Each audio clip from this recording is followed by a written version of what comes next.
ప్రస్తుత ఆధునిక యుగంలో ఈ రంగం ఆ రంగం అని కాకుండా మహిళలు అన్ని రంగాల్లో రాణించాలని Adilabad Congress party assembly in-charge Kandi Srinivasa Reddy సతీమణి కంది మౌనా శ్రీనివాసరెడ్డి తెలిపారు.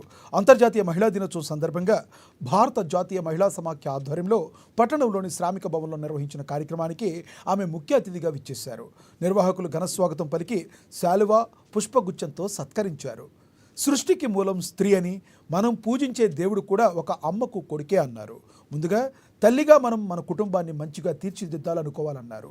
వీరనారి ఝాన్సీ లక్ష్మీబాయి, తొలి మహిళా ప్రధాని ఇందిరాగాంధీ, అంతరిక్షయానం చేసిన తొలి భారత వ్యోమగామి కల్పనా చావ్లా లాంటి మహిళల స్ఫూర్తితో ముందుకు సాగాలని పిలుపునిచ్చారు.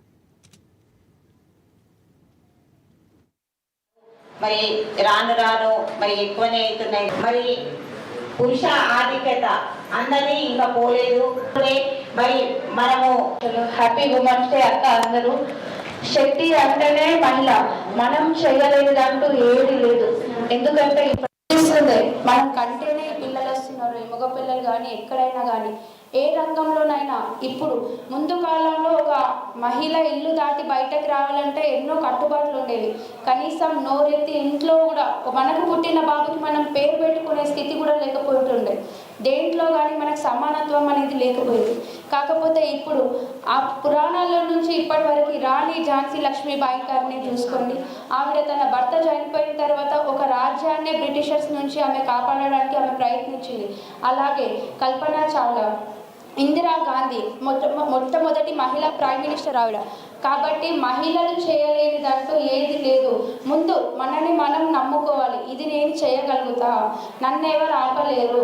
ఒకటి ఉంది, మనము ఒక స్త్రీ తలుచుకుందంటే మొత్తం ప్రపంచం అంతా ఒకటైనా కానీ మనని ఆపగలిగేది ఎవ్వరు లేదు. మన మనసులో మనం అనుకోవాలి, నేను ఇది చేయగలుగుతా, నేను ఇది చేస్తా.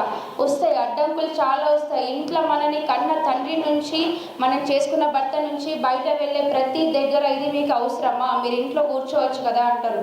లేదు, మనం ఇప్పుడు ఉంటుంది 2025వ సంవత్సరం. కాబట్టి ప్రతి తల్లిగా మీరు ఫస్ట్ మొదటి స్టెప్ తీసుకోవాలి. నా బిడ్డని నేను తప్పకుండా చదివిస్తా.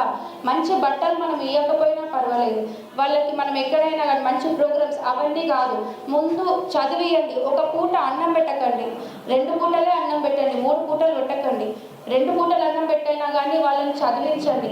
మీరు ఏది సంపాదించినా అది తాకట్టు పెట్టి పెళ్లి చేయడానికని జమ చేస్తుంటారు తల్లిదండ్రులు. బిడ్డ పెళ్లికి రమేష్ పెళ్లి చేస్తారు. పెళ్లి కూర్చోకండి, చదివిపోయండి. మీరు వాళ్ళ కాళ్ళపైన వాళ్ళు నిలబడ్డారంటే వాళ్ళకి ఆ ధైర్యం అనేది వేరే ఉంటుంది.